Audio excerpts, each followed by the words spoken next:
And welcome back to Hannity. We are witnessing Muslims on the march in Iraq and well beyond, all over the globe. Chaos abounds. And here with analysis to the jihad that's raging worldwide, Act for American President Brigitte Gabriel and American Islamic Forum for Democracy founder Dr. Zuhdi Jasser. Guys, good to see you both.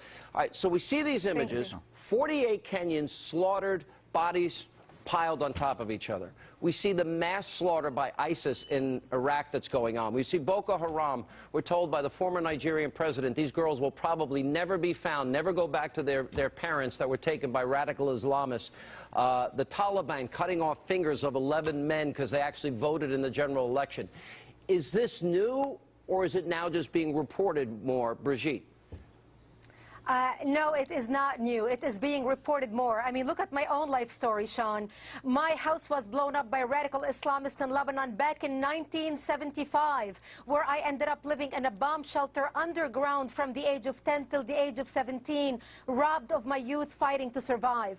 I ended up moving to Israel, becoming news anchor for World News in the 80s, and I was reporting about all the radical Islamic terrorism rising around the world. That's in the 80s. I detailed the killing of Terry Waite, Terry Anderson, Colonel Higgins, the Achille Lauro, the TWA, the Panam flights. Dr. Jasser, is it getting worse because America ignored the problem? Well, there's no doubt, Sean, that it's getting worse because of the Arab awakening. There's been a vacuum, and into that vacuum fills the militants and those funded by the Organization of Islamic Cooperation, which is every Islamic majority country wants to see this neo-caliphate, and ISIS is a byproduct of America being missing in action in Syria. And actually, the bottom line, Sean, is we have no strategy. We don't have a president with a vision, and basically we've allowed the militants and both sides, we haven't given them a third pathway, which is that for liberty, and the majority of Muslims, there are many that want to reform out there, but we're not taking their side. Brigitte, you were at a Heritage Foundation panel last night, and you had a discussion with a Muslim woman,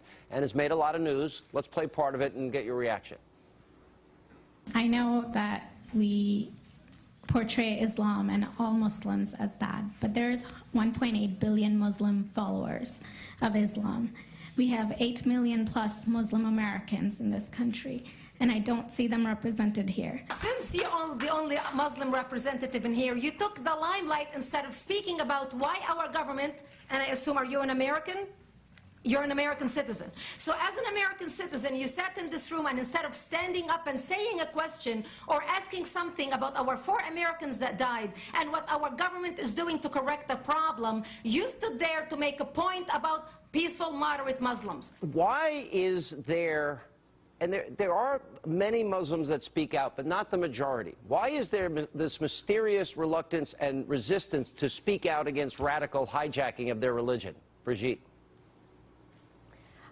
Because a lot of them are afraid to come forward, and a lot of them are sitting on the sidelines and taking pride of the return of Islamic pride.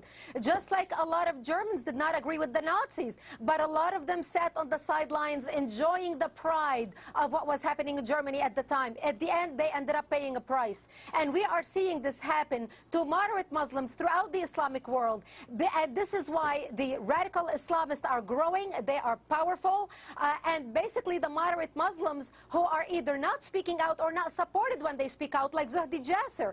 Where is the funding from millionaire Arab sheikhs giving Zuhdi $1 million and mobilizing a movement to support him and get his message out? The reality is they are non-existent, and people like Zuhdi are a lone voice out there. Last word, Zuhdi.